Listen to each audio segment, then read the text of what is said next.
भोजपुरी गीत चढ़ल जवानी रसगुल्ला ने उड़ाया गर्दा। वीडियो को मिले 100 मिलियन से ज्यादा व्यूज। भोजपुरी सॉन्ग चढ़ल जवानी रसगुल्ला का वीडियो ने नया माइलस्टोन छू लिया है। गाने को 100 मिलियन से ज्यादा बार देखा जा चुका है। भोजपुरी सॉन्ग्स की दीवानगी समय समय पर सामने आती रहती है।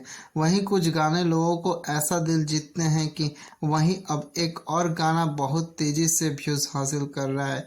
यह गाना है चढ़ल जवानी रसगुल्ला, जिसे नीलकमल सिंह और शिल्पी राज द्वारा गाया गया है।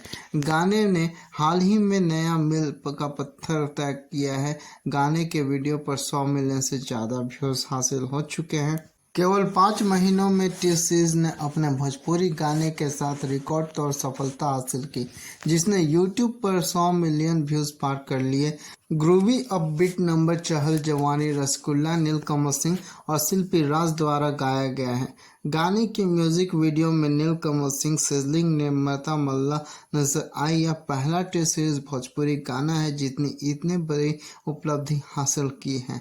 इस उपलब्धि की सराहना करने के लिए टी सीरीज ने टीम के लिए एक भव्य जश्न मनाया। पूरी टीम को बधाई दी गई और प्रशंसा चिन्ह देकर सम्मानित किया गया। समारोह का समापन केक काटने के रस्म के साथ हुआ।